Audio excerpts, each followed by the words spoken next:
Hello and welcome to Cardinal Life. I'm your host, Judy Taylor. Today I have the privilege of interviewing a very dear friend of mine. Gordon Williams is the television production supervisor here at the Lamar University Studios, and he is also an aspiring screenwriter. Welcome to the show, Gordon. Thank you for having me. It seems funny having you on this side of the camera instead of behind the scenes, how I normally know you. But it's an opportunity for the rest of Lamar University and the community to get to know a side of you that maybe a lot of people weren't aware of. Yes. So let's go back a little ways. You graduated from Lamar Right. in 1998. Correct. With a degree in communications. Okay. And what prompted you to go into that field to begin with? Well, when I was a smaller child, I always had an interest in television and entertainment. That kind of just pushed me throughout high school. And when I got to college, I had the opportunity to come here and actually work in a television studio because the program was just rebuilding. So it was a good opportunity for me to come in fresh. And we were talking earlier, and you told me that you grew up in a small town in Cleveland, Texas. Yes. About an hour from here. Yes. And that as a child, you were rather sickly. At times, yes. And that it was during those times that you sort of were given the opportunity to explore your creativity a bit. And tell me about that. What happened during those years? What were you able to find out about yourself? Well, like you said, I was sick from time to time, so it kind of gave me an opportunity when I was inside to kind of start building my creativity. Started to draw and write, started doing poetry and things like that, and that just kind of started the creative aspect of my life. When you knew, this is what I'm good at, this is what I'd like to go into someday. Mm-hmm. You developed a pen name, Alexander Rommel. Mm-hmm. When did Alexander appear? That was a college thing. I just chose a pen name because, it's not considered, masculine to write poetry. So I just came up with that name just to kind of, so people wouldn't necessarily know it was me writing the poetry. So you could be more free to express how I felt. How you really felt about things. Mm-hmm. So how many people, well, after today, a lot of people will, but before today, how many people know about Alexander? It's funny because with some of my movies, some people actually think it was actually done by Alexander Rommel because I've read a couple of articles. Oh, is that how you pronounce it? Rommel? Yes. Oh, excuse me. Alexander Rommel. Okay. Yeah, I've read in a couple of film festival articles that have had movie by Alexander Rommel. I just thought it was kind of funny. So. And they want to know where's Alexander? We talked to him. Right. Okay, so you went to Lamar, you graduated in 98 Correct. With a degree in communications. At that point, did you think you were going to go into screenwriting or film, or what were your thoughts at that point? At that time, I was more interested in going into television. In what aspect? Entertainment. Mm-hmm. I'm really not a big fan of news or news production. Kind of like more of the creativity involved in the entertainment. Uh-huh. So I know you told me that you had taken a class. I think, was it after you graduated? It was after I graduated. I was working at Channel 12, and I came back to Lamar to take a film production class. And that's when I had the opportunity to do my first short film. That's when you finally realized that, hey, I have some talent for this, or this is something that I really enjoy doing. Mm-hmm. Okay, so how did you get the job as television production supervisor here? When did that occur? Well, kept in contact with O'Brien, and I was working here at Channel 12, so I was always in and out of the communication department. Mm-hmm. And O'Brien told me maybe 6 months before I got the job that there was going to be a position open in the television studio and that he wanted me to apply. So just keeping in contact with O'Brien. And so how many other people applied? I'm not sure. But you won out. Mm-hmm. And so you began to work here in December of 1999. Okay. And what are some of the things that you do here? Well, I'm in charge of the SETCAS program, and that's where we videotape the government meetings for local government entities here in the Golden Triangle. Then I also help students here in the communication department produce television shows such as this and teach them how to use the equipment. Okay, and so during the last 4 or 5 years, you have been successfully combining that job with being a screenwriter, and which sounds like a crazy schedule to me. Very. But you began the first film that you wrote was called The Dance. The Dance, and it's a short it was film. 8 minutes long. Okay, That was my first foray into filmmaking, and I really didn't know what I was doing. but it's good. Well, It's good. It happened to be that way, and I was surprised by the response that we got from that production. So. And you've entered all of your films in festivals, and you've won several awards. I know. What did The Dance win? Well, that didn't win anything, but it cast on a station at Drexel University in Philadelphia. It's over 320,000 homes. So for our first time out doing something in film, that was kind of shocking to us. So we were very happy about that. And you told me that Drexel University has an area that is a venue for Independent filmmakers. Okay, so several people were able to see The Dance. Yes. And just briefly describe to our viewers what The Dance is about. It's about this couple who just decide to kind of stop on the side of the road while they're traveling and dance in the rain. Okay, and it's a romantic film, and as all of your films are, a very romantic relationship type storyline. What is it that makes you go in that direction? I think it's what I saw at home. My parents were together for 23 years before my mother passed away. So I saw how a marriage should work, and I saw the romance, and I saw the love there. So that's been a large influence on me and what I create. Okay. And who would you say has been the most influential person in your life? My parents, I would definitely say that. Creatively, a number of influences from Kenny Babyface Edmonds, Spike Lee, and a number of people that are in the industry, and just being in a creative environment with other creative people that inspires me as well. So your second foray into playwriting, screenwriting, say, was called The Story of Marcus and Raina. The Story of Marcus and Raina, which again is another romantic Comedy. Yes. comedy, which I did watch that before the show, and it has a nice it has a nice ending. Do you think all of your films have a good ending? Is that how you want them to end? Yes. I get in arguments with some of my colleagues all the time about, the typical Hollywood happy ending thing. And, they were saying that life doesn't always appear like that. But I kind of believe that movies are about escapism at times. You want to get away from what you see every day. What the reality of life really is. Right. When you go to the movies, you kind of just want to leave for a couple hours or just for a few minutes. So would you say that you live vicariously through many of these characters in your films? That's the way you would like your life to be?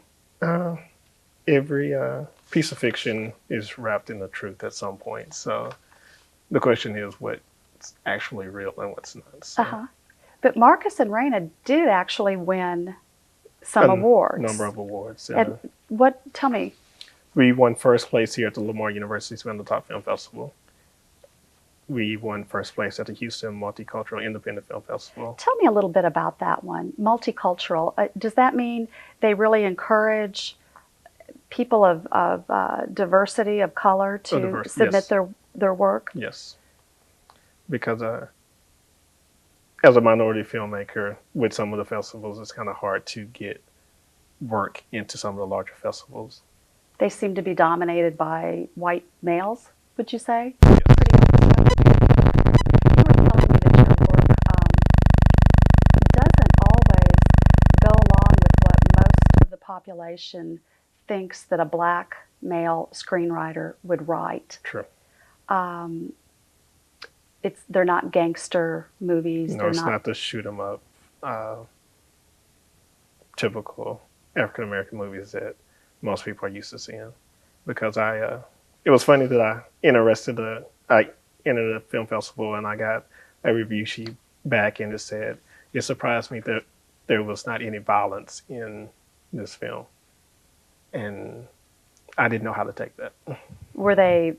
Did they judge you down for that because you didn't have violence, or what was the? No, it just made me, that's when I started to form that concept of, I'm not creating the typical work that many African American filmmakers are making right now. Mm-hmm. And that's refreshing. I hope so. That's refreshing. A short film would be considered how long? 30 minutes or less. And then a feature-length film that we would go to the theater to see. It's either between 90 and 110 pages of type screenplay. How long does it take you to write a short one? I guess it depends on your creative juices and what the story's about, but how long did it take you to write your first 2 short screenplays?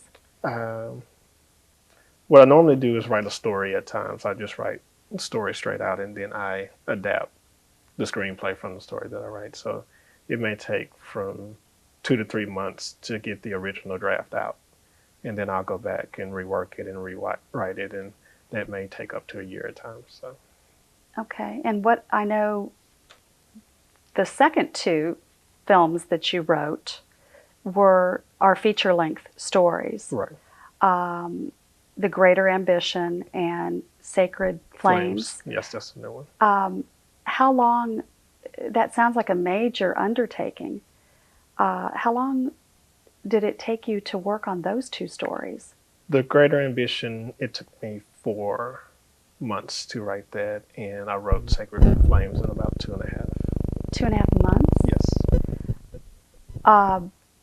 What was it about Sacred Flames that just clicked a little faster? Sometimes the creativity just flows easier than at other times. No, on what I have going on in my life, if my plate is like really full, it's hard for me to get into the mindset to sit down to write. Okay. Tell me a little bit about Greater Ambition. Greater Ambition is about 2 individuals and their balance between. Okay. And is that a personal thing that you think about at times? It's not only a personal thing, but I have a lot of friends in my age range who deal with the same questions. They're wondering if they should pursue their career or pursue that home life that they've always wanted. So it's the toss-up, and we've always been told that you can't have the 2, not at the same time, not at this age. Society tells us this. Right. So you're out to prove that you can. Well, or my creativity at times is kind of like therapy. It's sometimes I try to write out my problems and come to a conclusion. So the cast, I'm sure people, they may not understand what goes on behind the scenes in producing a film, but you have to have auditions. You have to select people to play the parts. This cast was quite an ensemble. Yes. How many people were actually in this film? 11 in all, and that's not including the extras and other people who took their time out to come to the set and help with production. And where was it filmed? It was filmed here in Beaumont, in a couple of locations in Port Arthur. We used Genghis formal wear in Central Mall, Arthur, and we used the Southeast Texas Airport, Rails Bakery, Holiday Inn, the Hampton Inn, and a couple other locations here in Beaumont. Okay. And I read just a few comments that some of the people in the cast said, and it was a real family. They camaraderie seems unbelievable. That everyone enjoyed the project and felt like it was a very worthwhile thing to do, and they want to work with you again.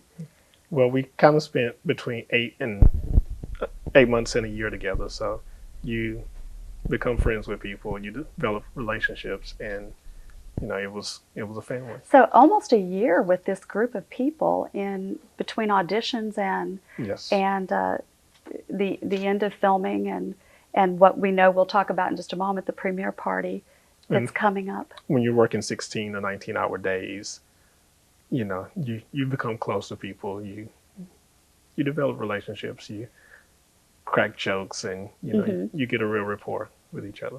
So besides yourself being the producer, you have worked closely in many of your films with several other people. Yes. Would you like to tell me a little bit about that? Well, Tony McNary has been a great help. He's now in Tennessee working for an NBC affiliate there. He just recently left in June, and he's helped with all 3 of the film projects that I've done in the past. So he's been a big help. And he's not only, he acts in several of them. Yes. And he is the associate producer on 1 or 2 of them. 2 of the projects. 2 of them. And he's been a good friend. He was a fellow student here with you. Yes, we came to Lamar at the same time, and we were producing shows at the same time. And we actually worked at Channel 12 together, so we've had a strong working relationship. Wyatt Cagle. Yes. He's doing photography, I understand. Is that right? Director of photography. He was choosing all the shots for the film. So the full camera work that you will see is because of Wyatt. And he's a student. Yes. We use a number of students here. Wyatt Cagle, Troy Harper, Arthur Wang. Lamar in the communications department has been a really big help to me in doing these projects, and I appreciate their help as well as the help of the students, because they gave up time they didn't have to give up, sometimes monetarily. And they don't get paid. Are they basically volunteers? Yes, everybody's volunteer. All I can do is feed them on set. So as long as they're fed, they're kind of happy. So it's been a good experience. Most of your shows, the characters are Black, young, successful, articulate people. Why do you think it's important to portray African Americans in that light? And I know we often see so many things that that show African Americans in a different role. And tell me a little bit about that.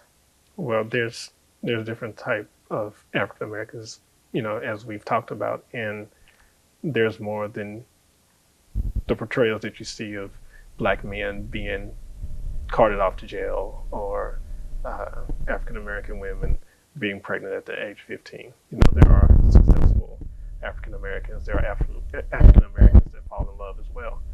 But with the stories that I write, I believe they're universal. You can plug in a Caucasian family or a Hispanic family, and it will still be the same. It's just because of my resources, the lack of people auditioning with diversity, that most of the characters happen to be portrayed as African Americans. And the mistaken image that a Black filmmaker is making a Black movie, right, which is not always the case. Right, and I would like to be known as a filmmaker. Period. Period. A good one. Yes. A good one. You've written another film. It hasn't actually been taped yet. It hasn't been, I'm not using the right terminology, I don't think, but you've written the story, you've written the script. Yes. When will that one evolve into something, The Sacred Flames?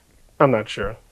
I probably going to take a couple months off and sit back and evaluate my resources, and then we also have to get the Greater Ambition to film festivals and that whole process, and that's probably going to be the next step for the next year. So your filming is done on the Greater Ambition, which is the last one that you worked on, And the next step in the process is the premiere party, Right.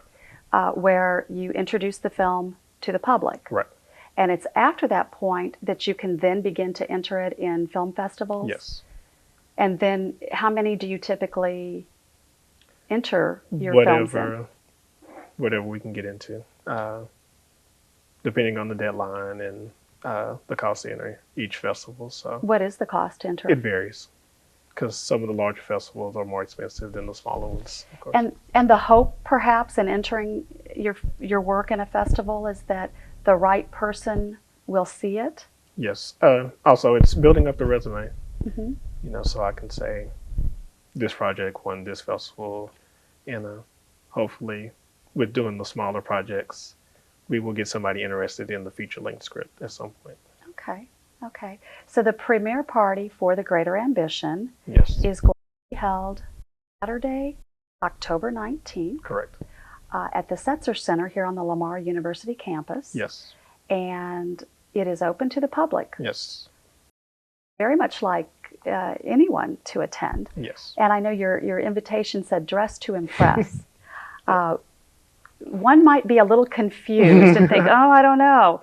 No, I mean, we want people to come out and see the movie. Regardless of Regardless of right, whatever. right. But it's a nice special occasion, so Yes, it it would be is. nice to look extra special. yes, and it's rare to hear of anybody doing any kind of film production in Beaumont. So it's kind of It's a very special, unique thing to Yes. have a film writer who's actually produced the film and is entering it in festivals. It's very unique to have that in a community our size. Mm-hmm. So I hope everyone will turn out for that. Is there a phone number, Gordon, where people, if they want more information on the premiere party, can contact you? They can call the television studio here at Lamar, and that number is 880-8038.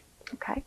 Okay, so that's October 19th, 7 p.m. in the Setzer Center. Yes. I look forward to seeing the show. Cool.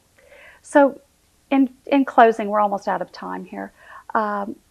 Where do you see yourself in the future, in 5-10 years? Where would you like to be? Well, I want to be happy.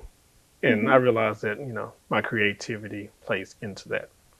So hopefully I will have a feature film under my belt, and I don't know where I will be per se, but I'm going to keep doing creativity, being creative if I don't get the big deal or anything soon, because my creativity is just a part of me. So you hope to be like Alexander Flamel and successfully combine love and a career Yeah. and a family. I know that you would love to have children someday. And I wish you all the success in the world. Well, thank you very much. And I can't wait to go to the theater someday and see a Gordon Williams film. Hope so. So best of luck. Thank you you for being my guest today. That's all for this edition of Cardinal Life. I hope you join me next week. Bye-bye. Oh, oh, oh.